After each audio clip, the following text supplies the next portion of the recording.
नमस्कार, स्वागत है आपका। मैं हूं अभिषेक शुक्ल और हमारे साथ आज छत्तीसगढ़ प्रभारी और बिहार सरकार में मंत्री नितिन नवीन जी हैं। नितिन जी, बहुत बहुत स्वागत करता हूं आपका। बहुत व्यस्त समय है, मैं ज्यादा फॉर्मेलिटीज में नहीं जाऊंगा। मैं सीधा जो अभी एक मुद्दा गरमाया हुआ है उस पर आता हूं। बिहार दिवस, हर जगह बिहार दिवस मनाने की बात हो रही है और छत्तीसगढ़ में भी बिहार दिवस आज मनाया जा रहा है और मैं आपको इसकी सबसे पहले बधाई भी दे दूं बिहार दिवस की। सबसे पहले बिहार दिवस की सभी बिहारवासियों को, चाहे वो देश और दुनिया के किसी भी कोने में रह रहे हों, और बिहार में बहुत बहुत बधाई। बिहारी अपने आप में एक सोच भी है, एक तरह की विचार भी है जो पुरुषार्थ और मेहनत के नाम से जाना जाता है। और माननीय प्रधानमंत्री जी ने एक भारत श्रेष्ठ भारत की कल्पना के साथ हर राज्यों को, दूसरे राज्यों में जो लोग रह रहे हैं उनके साथ बेहतर कनेक्टिविटी बने। उस राज्य में जहां उनकी कर्म भूमि है, जन्मभूमि को भी ध्यान रखें और कर्म भूमि के साथ न्याय करें। इसके दृष्टि से एक भारत श्रेष्ठ भारत की कल्पना किया गया और उसी के तहत पूरे देश में इस प्रकार के जब भी राज्य दिवस आते हैं उसको सभी प्रांत मिलकर मनाते हैं। छत्तीसगढ़ में कांग्रेस इसका विरोध कर रही है। उनका कहना है कि चुनाव का समय, इसलिए बिहार दिवस की याद आ रही है।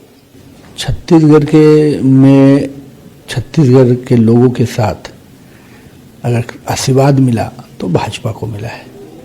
और आज भी हम जानते हैं कि भूपेश जी किस बात के लिए बोल रहे हैं। क्या वो कहते हैं कि बिहार के छठ पूजा को बंद करा देंगे क्या? यहाँ की जो छठ पूजा होती है, सब लोग जो जहाँ अपने संस्कृति को, अपने संस्कार को बना के आगे बढ़ते हैं, क्या आपकी सरकार थी तो आपने उसको बंद किया था क्या? तो क्या है कि चुनाव उनके लिए आता है, हम लोग तो साल भर काम करते हैं। और छत्तीसगढ़ दिवस भी और ऐसे और राज्यों के दिवस भी विभिन्न राज्यों में राज्यपाल के द्वारा मनाए जाते हैं। इस कल्पना को भी शुरुआत किया तो नरेंद्र मोदी के नेतृत्व वाली भाजपा सरकार ने किया। आप उस दिन क्यों वहां थे जिस दिन आपने यहाँ के लोगों को प्राथमिकता देने के बजाय राज्यसभा का सांसद किसी और राज्य से लाकर बना दिया? बिहार से लाके बनाया रंजीता रंजन। तो मैं उस विषय का विरोधी नहीं हूं, लेकिन आपने क्या किया? तो भूपेश जी, आपके खुद के गिरेबान में इतने छेद हैं क्योंकि आपको तो नैतिक अधिकार नहीं है इन विषयों पर बोलने का। और सबसे पहले आपने छत्तीसगढ़ के लोगों के साथ क्या किया? जो छत्तीसगढ़ के ट्राइबल्स लोग थे, छत्तीसगढ़ के हमारे गरीब परिवार के लोग थे, उनको क्या दिया था? केवल भ्रष्टाचार और बड़े बड़े वादे। तो मान के चले कि आने वाले समय में और भी राज्यों के जो स्थापना दिवस है इस तरीके से मनेंगे? ये पहले भी मनाए जा रहे हैं। ये आपको अभी ये विषय ध्यान में आया, लेकिन ये एक भारत श्रेष्ठ भारत की कल्पना के तहत पूरे देश में इस प्रकार के कार्यक्रम लगातार होते रहते हैं। छत्तीसगढ़ में हाल ही में निगम इलेक्शन भी हुए, बड़ी जीत आप लोगों को मिली है। विधानसभा, लोकसभा और फिर निकाय चुनाव, ट्रिपल इंजन जो कहा जाए, वो आप लोग जो कहा था वो जनता ने भरपूर यहाँ पर दिया है। अब इसे किस तरीके से विजन देंगे, किस तरीके से आप लोगों ने बैठकें भी की हैं कि अभी इसको आगे कैसे ले जाना है? देखिए, सबसे पहले तो मैं ये कहूँगा कि माननीय अपने नेता प्रधानमंत्री जी हों, गृह मंत्री जी और राष्ट्रीय अध्यक्ष जी की जो सोच थी कि भारतीय जनता पार्टी का जो स्वर्णिम काल तभी आएगा जब पंच से लेकर पार्लियामेंट तक भगवा लहराएगा। और मैं तो छत्तीसगढ़ के जनता को और यहाँ के कार्यकर्ताओं का अभिवादन करता हूँ कि उन्होंने उस सपने की पहली कड़ी को छत्तीसगढ़ में शुरुआत कराया है कि आज पंच से लेकर पार्लियामेंट तक भगवा लहरा रहा है। जहाँ तक आप इस बड़ी जीत को ले रहे हैं, तो हम इस बड़ी जीत को एक चुनौती और एक अवसर के रूप में ले रहे हैं। और मेरा ये मानना है कि आज छत्तीसगढ़ के लोगों की सेवा करने का जो मौका छत्तीसगढ़ की जनता ने दिया है, तो हमारे ऊपर जवाबदेही बढ़ी है। हमने अपने सभी जनप्रतिनिधियों को यही संदेश दिया है कि अब इस बड़ी जीत के साथ बड़ी चुनौती और बड़ी जवाबदेही है। और हमको उस सेवा भाव से, जो हमारे नेता नरेंद्र मोदी जी कहते हैं कि जनप्रतिनिधि सेवक होता है जनता का, उस भाव से इसको लेना है। हमारे अंदर और विवेक आए, हमारे अंदर और सहनशीलता आए और हम जनता के साथ जुड़कर काम करें, क्योंकि जनता ने हमको ये मैंडेट दिया है। तो ये पूरा विषय, इतनी बड़ी जीत को हम अवसर ले रहे हैं छत्तीसगढ़ के विकास के लिए। हम अवसर मानते हैं छत्तीसगढ़ के लोगों के उत्थान के लिए। और निश्चित रूप से विष्णुदेव साय की सरकार ने जो डेवलपमेंट पिछले 13 महीने 14 महीने की सरकार में जो किया है, निश्चित रूप से उस डेवलपमेंट पर मोहर मानते हैं कि इसकी जीत के बाद हमको और इसी तरह से अपने डेवलपमेंट प्रोसेस को आगे बढ़ाना होगा। एक सुशासन मॉडल जो अटल जी का सपना वाला सरकार रहा है, जो हमने इस राज्य को बनाया, अब संवारने की जो बारी है वो पंचायत से लेकर मुख्यमंत्री तक अब इस पूरे काम में लगेंगे। एक बड़ा इंतजार सभी लोगों को है कि लोकसभा के बाद से कि चुनाव लोकसभा का खत्म हो गया, निकाय चुनाव का हो गया, मंत्रिमंडल विस्तार ये कब होगा? क्योंकि जब भी सीएम दिल्ली जाते हैं ये फिर से चर्चाएं शुरू हो जाती हैं। देखिए, ये मीडिया और विपक्ष की एक इच्छा होगी। भाजपा को मालूम है कि हमको कब क्या निर्णय लेने हैं। और मैं तो भूपेश से पूछता हूँ, आपने तो 2.5 साल वाला खेल कब तो भूल गए थे क्या? हमने तो कोई कमिटमेंट नहीं किया, लेकिन आपने तो 2.5 साल का कमिटमेंट करके भी व्यक्ति को पूरा 5 साल घुमा दिया। लोग भूले हैं क्या? मैं तो एक इतिहास उनको याद कराऊंगा कि 4 साल जिस प्रकार से हम लोगों ने यहाँ संघर्ष किया है और किस प्रकार से आप एनार्किस्ट की सरकार चलाते थे, चाहे पार्टी के अंदर हो चाहे पार्टी के बाहर हो। तो आपको 2.5 साल का कमिटमेंट वाला फॉर्मूला याद नहीं है और हमारे कैबिनेट एक्सपेंशन की बड़ी चिंता कर रहे हैं। आपको कम से कम अपनी पार्टी की चिंता करनी चाहिए थी, जिसके लिए आपको किस प्रकार से आपको दरकिनार किया जा रहा है, किस प्रकार से आपको उसकी चिंता कीजिए भूपेश जी। एक और उनकी चिंता थी, ईडी अभी उनके घर पहुंची थी, उनका कहना था कि वो पंजाब के प्रभारी बन गए हैं, इसलिए रोकने की ये कोशिश हो रही। ईडी क्यों पहुंची है? ईडी इसलिए पहुंची है कि आपने शराब घोटाले का जो खेल खेला था, हम लोग कहते थे कि 2000 करोड़ तो आपको बेचैनी होती थी। बोतल में जब आपने 2000 करोड़ का घोटाला किया तो निश्चित रूप से वो रात की नींद तो उड़ाएगी ही। अब आपके प्रभारी बनने से भाजपा की सेहत पर क्या असर होने वाला है?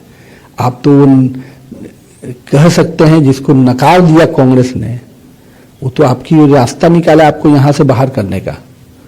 अब उस रास्ते में आप अपनी जीत मानते हैं तो ये आपको मुबारक हो। भाजपा को इस तरह से किसी के बनने से कोई फर्क नहीं पड़ता है। एक बड़ी सफलता नक्सल मोर्चे पर आप लोगों को मिल रही है और जो केंद्रीय गृह मंत्री का टारगेट है 2026 अगले साल तक खत्म करने का, उसमें बड़ी सफलताएं मिल रही है। हाल में फिर एक बड़ी सफलता मिली है, इसे कैसे देखते हैं? देखिए, आप यहाँ के प्रभारी भी। देखिए, ये सरकार का विजन स्पष्ट दिखता है। हम छत्तीसगढ़ की जनता के किसी भी विषय के साथ कंप्रोमाइज नहीं कर सकते हैं। और जो लोगों ने कुछ तरीके से तंत्र विकसित करके उनको संचार करते थे, उनकी रिसोर्सेज उनको पहुंचाते थे, जो मदद करते थे, मैं कह सकता हूं कि सरकार का सीधा मदद उस तंत्र को मिलता था। पिछली सरकार आप? हाँ, निश्चित रूप से पिछली सरकार को सब लोगों ने देखा है। और अभी तो हाल ही में वहां के पूर्व मंत्री लखमा साहब का क्या बयान है? ये शराब घोटाले से जुड़ा हुआ जो बयान है वो आप समझ सकते हैं कि खुद उसने कहा कि शराब घोटाले का पैसा कहां जाता था। तो आप समझ सकते हैं कि किस प्रकार से यहाँ सरकार चल रही थी। हमारी बयान तो नहीं है। भूपेश जी को जाके उनसे पूछना चाहिए कि भाई ये बयान क्यों दिया, मेरा भेद क्यों खोला।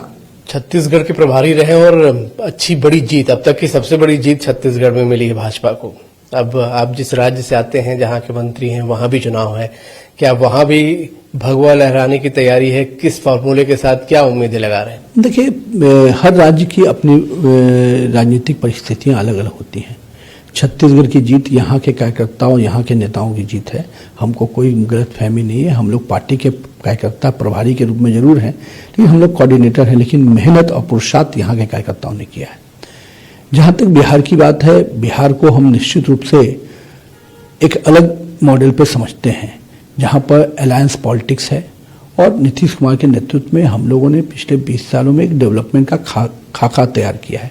जो एक अराजकता और जंगल राज की सरकार थी, जिसके पोषक कांग्रेस थी, आज भूपेश जी बयान देते हैं, उनको बताना चाहिए कि क्या भ्रष्टाचार जो बिहार में हुआ, जो बिहार के लोगों के साथ शोषण हुआ, वही शोषण ना उन्होंने यहाँ भी किया।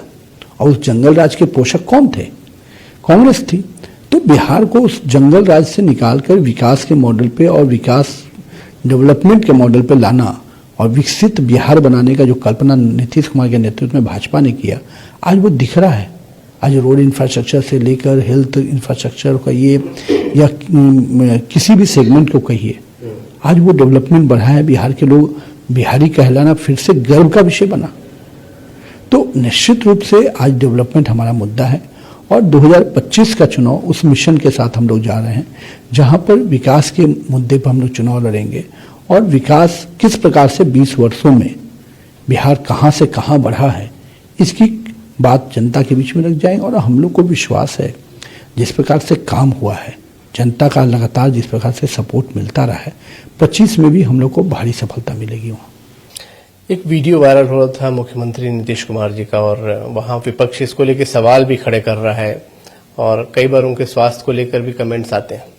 देखिए, एक बात, विपक्ष के जो नेता हैं या विपक्ष के लोग हैं, क्या उनको नैतिक अधिकार है मर्यादाओं की बात करने का? जिस सदन में उठा रहे हैं विषय, उसी सदन के पटल पर जाकर किस प्रकार का हंगामा 2 साल पहले किया था। पूरी तरह से विधानसभा अध्यक्ष के कुर्सी तक पहुंचकर वहां के विधानसभा अध्यक्ष के कागज छीन लिए गए थे। जिन्होंने कभी भी इस देश में वंदे मातरम, भारत माता, हिंदुस्तान जिंदाबाद के नारे नहीं लगाए होंगे, जिन्होंने हमेशा उग्रवादियों के तहत और जो एक मुस्लिम परस्त व्यक्ति को रूप में जिन्होंने अपना काम किया। तो मैं तो ये कहता हूं कि जिन्होंने ना बिहार की चिंता की, ना जिन्होंने देश की चिंता की, आज वो बिहार और देश की बात कर रहे हैं। इस चुनाव में भी चेहरा नीतीश कुमार ही होंगे आप लोगों की तरफ से? देखिए, निश्चित रूप से नरेंद्र मोदी और नीतीश कुमार के नेतृत्व में हम बिहार के चुनाव में जा रहे हैं। और जिस प्रकार से डेवलपमेंट का एजेंडा है, डेफिनेटली मुद्दे हमारे डेवलपमेंट है, नेतृत्व हमारा नरेंद्र मोदी और नीतीश कुमार है, और उन्हीं चेहरों के साथ हम जाएंगे चुनाव में। यहाँ कांग्रेस के साथ आपकी लड़ाई थी और वहाँ कांग्रेस आरजेडी दोनों साथ में है। क्या लग रहा है एक बार फिर से उनके गठबंधन के साथ आप लोगों का मुकाबला होगा, या क्या समीकरण समझ आ रहा है? देखिए, कांग्रेस वहाँ बैसाखी के रूप में है।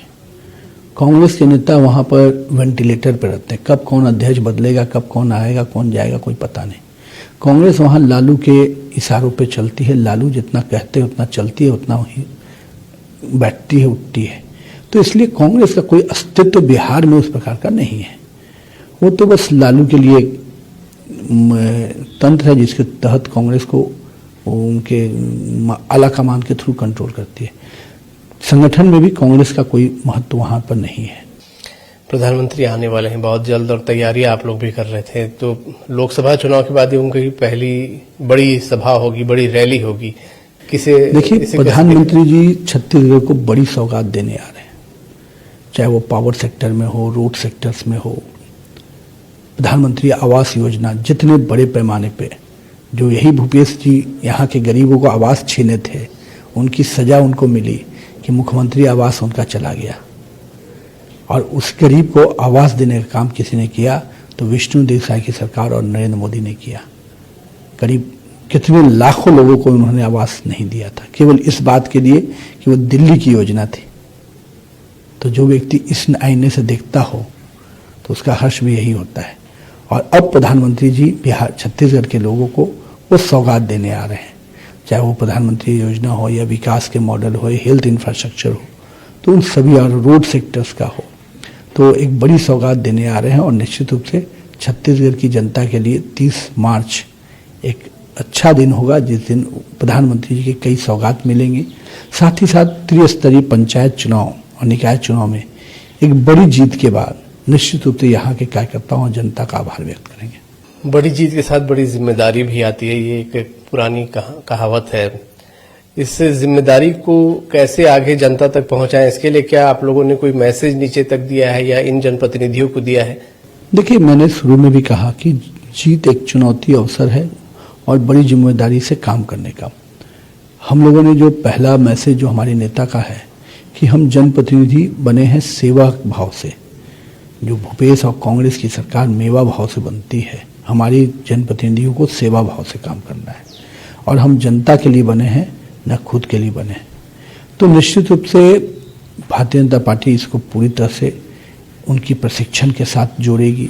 किस प्रकार से उनको अपने क्षेत्र में काम करना है, उसकी ट्रेनिंग कैंप होगा और सभी स्तर के जनप्रतिनिधि का हर क्षेत्र वाइज उनका ट्रेनिंग होगा, ताकि उनको सरकार की योजनाओं को कैसे क्रियान्वयन करना है और जनता की समस्याओं को कैसे निदान करना है, इसकी पूरी ट्रेनिंग का प्लान हम लोग बना रहे हैं। और भविष्य में हमारे विचार क्या हैं, हम किस रूप से काम करते हैं, उन सब के साथ इन जनप्रतिनिधियों को जोड़ेंगे। बिल्कुल नितिन जी, हमसे बात करने के लिए बहुत बहुत शुक्रिया आपका और बहुत सारी शुभकामनाएं भी। बहुत जल्द आप चुनाव में एक बार फिर से जाने वाले हैं और जो बहुत सारी रणनीतियां आप लगातार यहाँ बनाते रहे, उम्मीद है वो रणनीति अब वहां भी काम आएंगी। चलिए, बिहार है, वहां मेरी भूमिका अलग हो गई। धन्यवाद। तो हमारे साथ नितिन नवीन जी थे, छत्तीसगढ़ भाजपा के प्रभारी हैं, बिहार सरकार में मंत्री हैं। छत्तीसगढ़ में किस तरीके से जो ट्रिपल इंजन की सरकार बनी है, क्या जिम्मेदारियां हैं, किस तरीके से इन जिम्मेदारियों को जनप्रतिनिधि निभाएंगे, तमाम मैसेज देने के लिए वो छत्तीसगढ़ आए हुए हैं। बिहार दिवस की भी साथ में चर्चा हुई और बिहार में जो चुनाव है उस पर भी कई महत्वपूर्ण बातचीत उनके साथ हुई है। खास मुलाकात में इतने। नमस्कार।